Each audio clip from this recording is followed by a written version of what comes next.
Ah, yes, the don't pay your taxes because it goes towards war. It's true. Your taxes pay for war. Um, and if I paid, well, if I was somebody that made a lot of money and it was all going to go towards war, I'd be pretty pissed off. Um,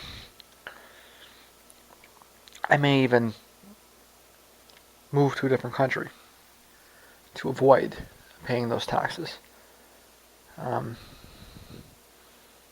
and be really serious about staying there, kind of thing. But the don't pay your taxes because it goes to war argument. You think they won't just print more money?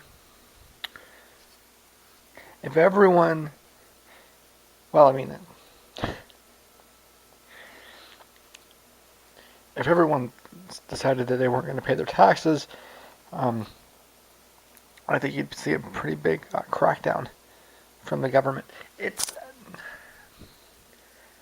I don't want to come across as somebody that's telling you got to pay your taxes kind of thing. I don't really have a problem with printing more money, although I bet you probably do. Um, and ultimately, at the end of the day, I don't believe in money. So I my ideal system, you would not pay taxes because you wouldn't get paid at all. So there wouldn't be any money, so there wouldn't be any taxes, and there wouldn't be any government. See, this is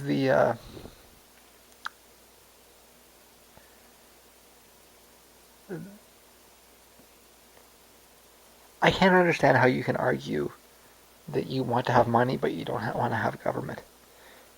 How do you have money without a government? This concept makes no sense to me. Um, even I mean, you couldn't you'd have to if you want to talk about way back in time. We don't have any records. We don't know what it was like, and we can't really state that there was money before there was government. We don't actually really know that that's true, and I think there's really maybe more evidence to suggest the other thing was true. I mean, if you look at really early civilization, you see cities.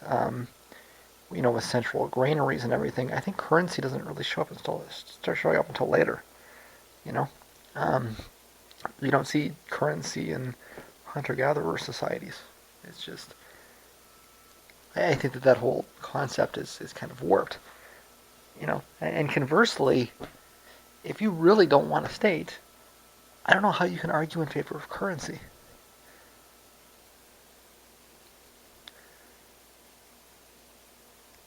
Because currency will recreate a state under any circumstance that I can conceive of.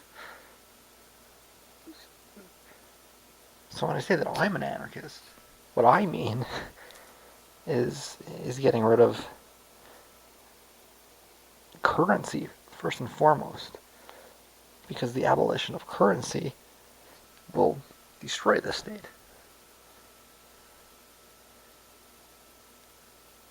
And in the process eliminate wage slavery, which is the key thing.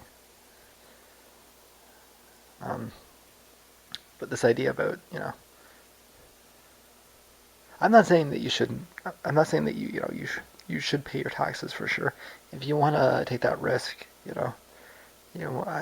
I might advise you don't do what this guy's doing, which is go on YouTube and say don't pay your taxes, because chances are somebody's going to check to see if he paid his taxes, and then you end up in a cage, which no one wants, right?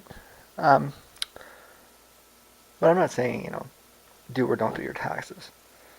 I'm just saying don't think that not doing your taxes is going to stop the military-industrial complex, because they'll just print money. In fact, if you actually do the accounting, chances are that you as in that guy, or you as in the person that's watching, unless you're Donald Trump, chances are, hey Donald, but I mean, chances are that the amount of taxes that you pay is actually poorly accounted towards the military. Chances are that if somebody wants to really sit down and do the accounting properly, the money that's going to the military is going to come mostly from large donors. Um, and the amount that you, and that guy, or the person that's watching, chances are the amount of money that you pay in taxes isn't even going to cover the cost of Social Security. If you get all of the dregs, and I know Social Security is different, it's funded differently, but um, like what are you paying for? You're paying for roads and things of the sort, right? Um, if you're Donald Trump or Mark Zuckerberg, or Madonna or some other person like that, then that argument holds. And I gotta tell you, I'd be pretty pissed. You know, I made $10 billion last year, and I gotta give $7 billion to Raytheon. That's a bitch. I couldn't, I couldn't deal with that.